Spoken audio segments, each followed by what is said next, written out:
Shalom, saudara yang dikasih. Banyak di antara kita yang merasa tidak layak untuk datang kepada Tuhan.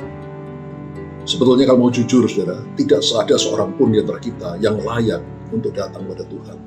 Karena kita semua dulu adalah orang-orang berdosa yang hanya layak untuk dibuang ke api neraka. Tapi karena begitu besar kasih Allah akan kita, sehingga dosa kita diampuni, kita diangkat jadi anak Allah, pewaris kerajaan surga. Di dalam kisah anak yang hilang, anak itu datang kembali kepada bapaknya sebagaimana adanya dia. Dengan tubuh yang kotor, dengan pakaian yang kotor, dia kembali ke rumah bapa, dan bapa menerima dia dengan sukacita. Saudara, demikian juga kita. Bagaimanapun keadaan kita saat ini, betapapun kita tidak layak bagi Tuhan, datang kepada Dia, mohon pengampunannya. Saudara, Bapa pasti menerima kita. Alkitab berkata bahwa Yesus sudah mati bagi kita ketika kita masih berdosa, bukan ketika kita sudah dalam keadaan baik, kudus dan sebagainya. Saudara, memang setelah dosa kita diampuni, kita diangkat jadi anak Allah secara status, secara kedudukan. Maka cepat atau lambat, tabiat berdosa kita harus diganti dengan tabiat seperti Kristus. Buah roh, kasih, sukacita, damai sejahtera, kebaikan, kesabaran, kemurahan, kesetiaan, kelemah lembutan, dan penguasaan diri. Saudara, ini seperti digambarkan dalam ilustrasi, ada seorang raja yang menemukan seorang anak gelandangan di pinggir jalan. Karena raja itu jatuh belas kasihan, maka dia membawa anak gelandangan itu pulang ke istananya.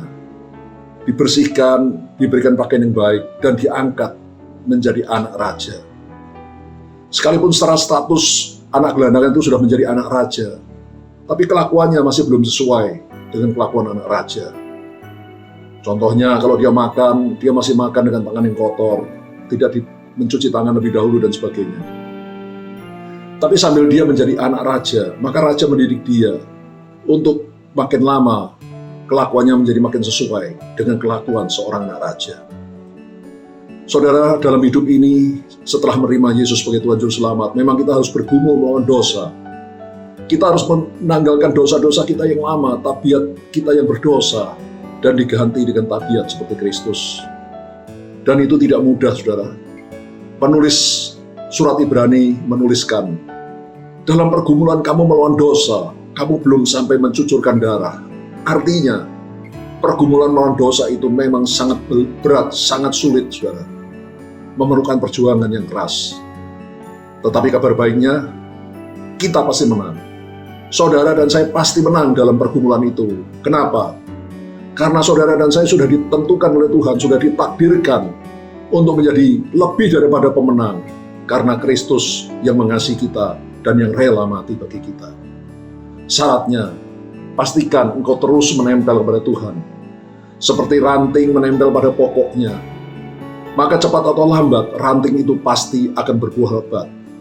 Cepat atau lambat, tabiat kita yang berdosa akan diganti dengan tabiat seperti Kristus.